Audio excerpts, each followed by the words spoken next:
মহাগুৰুলৈ পুনৰবাৰ ধন্যবাদ আৰু কৃতজ্ঞতা জ্ঞাপন কৰিলোঁ। এতিয়া ষ্টুডেণ্টসকলৰ তৰফৰ পৰা বক্তৃতা আগবঢ়াব জ্যোতিষ শাস্ত্ৰীৰ অধ্যয়নৰত ভদ্ৰ কোঁৱৰ ডাঙৰীয়াই। সন্মানিত পৰম শ্ৰদ্ধাৰ গুৰুদেৱ তথা ডক্টৰ দীনাথ অকাল চায়েন্স ইনষ্টিটিউটৰ প্ৰতিষ্ঠাপক অধ্যক্ষ মহোদয়, উপস্থিত মোৰ কলিগ তথা মোৰ সহপাঠী জ্যোতিষ বন্ধুসকল, আজি সঁচাকৈ মোৰ বাবে ভাগ্যৰ দিন যে ডক্টৰ দীনাথ অকাল চায়েন্স প্ৰতিষ্ঠানৰ এনুৱেল মিট অনুষ্ঠানত মই প্ৰথমবাৰৰ বাবে উপস্থিত থকাৰ সুবিধা পাইছিলোঁ। আমি অধ্যয়ন কৰি আছো এটা সকলো বিজ্ঞানৰ ওপৰত বিজ্ঞান, জ্যোতিষ বিজ্ঞান। এই জ্যোতিষ বিজ্ঞান হৈছে লজিক আৰু তত্ত্বৰ দ্বাৰা পৰিচালিত। আমি গুৰুদেৱৰ কৃপাত অধ্যয়ন কৰি জানিব পাৰিছো যে কিছুমান গুৰুত্বপূৰ্ণ তথ্য যেনে aspect theory, displacement theory, constellation theory আদিৰ বিষয়ে জনাটো অতি দৰকাৰ। আমি তেনেদৰে ইংৰাজীত ABCD এলফাবেটবোৰ জানি ৱৰ্ডটো বনাব পাৰোঁ আৰু পাছলৈ এটা অৰ্থপূৰ্ণ বাক্য বনাবলৈ সক্ষম হওঁ। ঠিক তেনেদৰে জ্যোতিষশাস্ত্ৰও এটা গতিৰে একাদিক্ৰমে আগবাঢ়ে। প্ৰতি দেওবাৰে এই প্ৰতিষ্ঠানত জ্যোতিষ, এলমিষ্ট্ৰি, বাস্তু, ডিগ্ৰী আৰু মাষ্টাৰ ডিগ্ৰী ক্লাছসমূহ সুকলমে চলি থকাৰ উপৰিও বছৰেকত একোখনকৈ এনুৱেল মিট অনুষ্ঠিত হয়। এই এনুৱেল মিটতে ডক্টৰ দীনাথ অকাল চায়েন্স প্ৰতিষ্ঠানৰ পৰা শিক্ষা গ্ৰহণ কৰা সমগ্ৰ অসমৰ নপুৰণি জ্যোতিষ বন্ধুসকলক লগ পাবলৈ সক্ষম হওঁ। তদুপৰি প্ৰতি দুমাহৰ মূৰে মূৰে হোৱা ছেমিনাৰবোৰত আমাৰ বাবে বৰ গুৰুত্বপূৰ্ণ। প্ৰতিখন ছেমিনাৰতে এষ্ট্ৰলজি পঢ়াসকলে এলমিষ্ট্ৰি, বাস্তুশাস্ত্ৰৰ সাম্যক জ্ঞান লাভ কৰিবলৈ সক্ষম হয়। ঠিক সেইদৰে এলমিষ্ট্ৰি, বাস্তুশাস্ত্ৰৰ অধ্যয়ন কৰাসকলেও এষ্ট্ৰলজিৰ বিষয়ে জনাৰ আজি 15, 12, 24 তাৰিখে অনুষ্ঠিত হোৱা ছেমিনাৰত দান আৰু উপহাৰ সম্পৰ্কে গুৰুদেৱক সোধা তেওঁ এই বিষয়ে বিশদভাৱে বুজাই দিয়ে, যিটো ইতিমধ্যে ছচিয়েল মিডিয়াত যথেষ্ট সমাদৰ পাইছে। আমি দিয়া উপহাৰ যাতে দান হৈ নাযায়, উপহাৰ লওঁতাজনেও বুজাটো দৰকাৰ, কাৰণ দান সকলোৱে ল'ব নোৱাৰে। আমাৰ ঘৰত অনুষ্ঠিত হোৱা সকামবিলাক তামোল পাণ দি নিমন্ত্ৰণ কৰি অনা ভকত কেইজনক ভগৱানৰ দৰে শুশ্ৰূষা কৰিব লাগে, কাৰণ ভকত ভগৱানৰ দৰে। এই ছেমিনাৰতে গুৰুদেৱে ৰীতি নীতিৰে কিয় তোলনি বিয়া পাতিব লাগে তাৰ ব্যাখ্যাও আগবঢ়ায়। জাক জমকতাৰে তোলনি বিয়া পতাতকৈ ৰীতি নীতিৰ মাজেৰে মাংগলিক কৰ্মবোৰ কৰিলেহে তোলনি বিয়াৰ মাংগলিক ৰূপ সন্ধান হয়। বৰ্তমানে বিবাহবোৰত চলা বুফে ছিষ্টেমো কিন্তু দুখযুক্ত, যাৰ বাবে আজিৰ সমাজত বিবাহিত জীৱন বিসংগতিপূৰ্ণ হৈ পৰিছে। মাংগলিক দোষৰ দৰে ইও এটা বিচ্ছেদৰ অন্যতম কাৰণ। গুৰুদেৱৰ এনেবোৰ বিষয় ভাগ্য আমাৰ বাবে, সমাজৰ বাবে অমিত বাণী। অনাগত দিনবোৰত আমাৰ শিষ্যসকলৰ ওপৰত গুৰুদেৱৰ কৃপাদৃষ্টি কামনা কৰি মোৰ দুআষাৰ সামৰিছোঁ। ধন্যবাদ। ভদ্ৰ কোঁৱৰ ডাঙৰীয়ালৈ ধন্যবাদ জ্ঞাপন কৰিছোঁ। এইবাৰ বক্তৃতা দিবৰ কাৰণে অনুৰোধ জনাইছোঁ ত্ৰিদীপ ভৰালী ডাঙৰীয়া। Respected our professor Dinath sir, প্ৰথমতে আমাৰ ডক্টৰ দীনাথ অকাল চায়েন্স ইনষ্টিটিউটৰ ফাউণ্ডাৰ প্ৰিন্সিপাল প্ৰফেচৰ দীনাথ ছাৰৰ প্ৰকৃত ভৰিচৰণত মূৰ দোৱাই সেৱা জনাইছোঁ। তেওঁৰ পৰা শিক্ষা আৰু আশীৰ্বাদ মই চিৰজীৱন পাই থাকোঁ। আজি এই বিশেষ দিনটোত মই মোৰ জীৱনৰ কেইটামান ঘটি যোৱা অভিজ্ঞতা শ্বেয়াৰ কৰিব বিচাৰিছোঁ। মই এই ডিভাইন নলেজত 2019 আহিছোঁ। আৰু ইয়াৰ আগতে মই এষ্ট্ৰলজিত আগত মোৰ জীৱনটো ইমান স্মুথ নাছিল। তাৰ যিহেতু মই ছাৰ্ভিচ আমাৰ ইণ্ডাষ্ট্ৰিয়েল ছাৰ্ভিচত মই 2008তে জইন কৰা। 8ৰ পৰা 18লৈকে মহা সমস্যাৰে কটালো। সমস্যা মানে এনেকুৱা, মই বিয়া পাতিছিলো 2013। 13ৰ পৰা 18লৈকে বেছি সমস্যা আছে।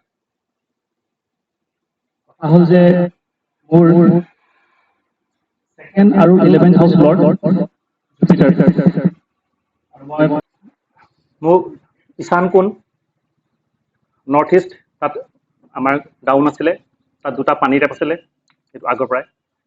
আৰু মই যিহেতু ৰুদ্ৰাক্ষ ধাৰণ কৰোঁ আগৰ পৰাই, ৰুদ্ৰাক্ষ আৰু ঈশান কোণৰ জেগাডোখৰে মোক বচাই দিলে। মোক ভগৱান শিৱ নিচিনা, ভগৱান শিৱৰ ব্লেছিংছ, তেওঁ যেনেকৈ সত্যম শিৱম সুন্দৰম, ছেম কোৱালিটি মই আমাৰ ছাৰক লগ পালোঁ। ভগৱান শিৱে মোক পঠালে ডক্টৰ ডি নাথ অকাল চায়েন্স ইনষ্টিটিউটলৈ,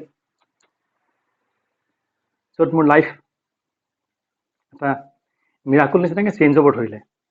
কাৰণ মই অকাল চায়েন্সলৈ অহাৰ লগে লগে মোৰ যিটো 8th হাউচৰ মানে দুখ, পীড়া, কষ্ট, সমস্যা, আনএক্সপেক্টেড হেপেনিং, বেছিকৈ বেয়া বেছি হয়, ভালটো নহয়, বেয়া বেছি হয়, এক্সিডেণ্ট, মিছক্ৰেছ, প্ৰথম চাইল্ড 2.5 মাহত মিছক্ৰেছ, ছেকেণ্ডজনী ছোৱালী প্ৰিমেচিয়ৰ জন্ম হৈ পেলাই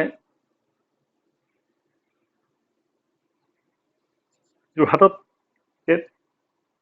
ডেথ হৈ গ'ল। মোৰ গলব্লাডাৰ পাৰ্চন 18ত, সেই চব মোৰ নাইকিয়া হ'ল 19ত, যেতিয়া মই ডক্টৰ ডি নাথ অকাল চায়েন্স ইনষ্টিটিউট আহিলোঁ। আৰু ইয়াত এটা মিৰাকুল চেঞ্জ মই পালোঁ। কাৰণ 8th হাউচ যি মোক চেপি আছিলে, ই এক্টিভেট হৈ গ'ল। 8th হাউচ যাহা এক্টিভেট হৈ গ'ল, মোক 8th হাউচৰ পীড়াৰ পৰা মোক একদম গ্ৰাফটো উঠাই দিলে। 2019ৰ পৰাহে মই মোৰ ছাৰ্ভিচত মই চেলাৰী বাঢ়িছে, PF কণ্ট্ৰিবিউট জমা হৈছে। 2021ত মই নেক্সন গাড়ী লৈছোঁ। 23ত মই ঘৰ বনাইছোঁ। তেনেকৈ এই মিৰাকুল চেঞ্জটো মই এষ্ট্ৰলজিত অহাৰ পিছৰ পৰাই হৈছে। কাৰণ এষ্ট্ৰলজিত দুটা হাউচ বহুত important, 2nd and 11th। 2nd family বুজায়, ধন টকা পইচা বুজায়, 11th ডিজায়াৰ ফুলফিলমেণ্ট বুজায়। এই দুটাই যি মোৰ নাছিলে, কাৰণ সেই দুটা হাউচৰে লৰ্ড জুপিটাৰ গৈ বহি আছিলে 8th হাউচ, মানে কষ্ট, পীড়া, সমস্যা, টেনশ্যন, আনএক্সপেক্টেড হেপেনিং, লষ্ট, চব তাতে মানে চব সেইখিনিয়ে হৈ আছিলে মোৰ লগত। এবাৰ মই ঘৰৰ পৰা গুচিও গৈছিলোঁ, 3 দিনমান মানুহ মই গায়ব হৈ গ'লোঁ। সেইটো প্ৰায় 16 চনমানৰ কথা। মানে এইবিলাক সমস্যাৰ কাৰণে যেতিয়া মই সৌভাগ্য প্ৰাপ্তি হ'লোঁ, মানে ভগৱান শিৱৰ আশীৰ্বাদত, তাৰপিছৰ পৰা মোৰ লাইফ এটা মিৰাকুল চেঞ্জ হ'ব ধৰিলে। আৰু ইয়াত মোৰ আৰু এটা খুব সৌভাগ্য মই হ'লোঁ। মই যেতিয়া ছাৰৰ পৰা গম পালোঁ যে জ্যোতিষ মিত্ৰ বুলি এটা চেৰিটি আছে, মই মনতে ভাবিলোঁ যে এইটো মোৰ কাৰণে চবতকৈ সৌভাগ্য কথা। এই চেৰিটিৰ কাৰণে মই মানে সদায় আগবাঢ়িম। যিহেতু মই এষ্ট্ৰলজি পঢ়াৰ পাছতহে মই এই বাস্তু, এই আমাৰ প্লেনেটাৰী মোশ্যন, এইবোৰ গম পাবলৈ যেতিয়া মই জানিলোঁ, ইয়াৰ বিষয়ে গম পালোঁ, তেতিয়া মই ভাবিলোঁ যে এই চেৰিটি মোৰ কাৰণে বহুত ইম্পৰ্টেণ্ট। চ' মই ছাৰক ক'লোঁ যে মই এই চেৰিটি মই সৌভাগ্য হ'ব বিচাৰোঁ। আৰু সেই চেৰিটি মই লৈ আজি মনত ছেটিছফেকশ্যন যে মই জ্যোতিষ মিত্ৰ, মানে ফ্ৰেণ্ডছ অফ এষ্ট্ৰলজি, যি এষ্ট্ৰলজিয়ে মোক চব দিলে, লেটেষ্ট iPhone 16ও দিলে। লেটেষ্ট। চ' মই এষ্ট্ৰলজিক কেতিয়াও এৰিব নোৱাৰোঁ। আৰু এই চেঞ্জটো দেখি মোৰ আৱেগটো এইকাৰণে আহে, কাৰণ এইটো এটা আচৰিত চেঞ্জ। মই ভবা নাই যে জীৱনত এনেকৈ চেঞ্জ হয় বুলি। মোক যোনে যোনে বেয়া পাইছিলে চব ৰিভাৰ্চ হৈ গ'ল। সন্মান আহিব ধৰিলে। ঘৰত যি মোৰ ছেপাৰেশ্যন আছিলে সেইখিনি চব মিলি গ'ল। চ' মই ভাবোঁ চবেই নিজৰ বিষয়ে এনেকৈ জনাটো উচিত। আৰু মই এই কথাখিনি কওঁতে মই সেইকাৰণে আৱেগ আহি যায়, কাৰণ এইটো এটা ট্ৰুথ, ইউনিভাৰ্চেল ট্ৰুথ। আচলতে মোৰ এইটো হেপিনেছৰ চকু পানী, মই আনন্দত মই চকু পানী আহি যায়।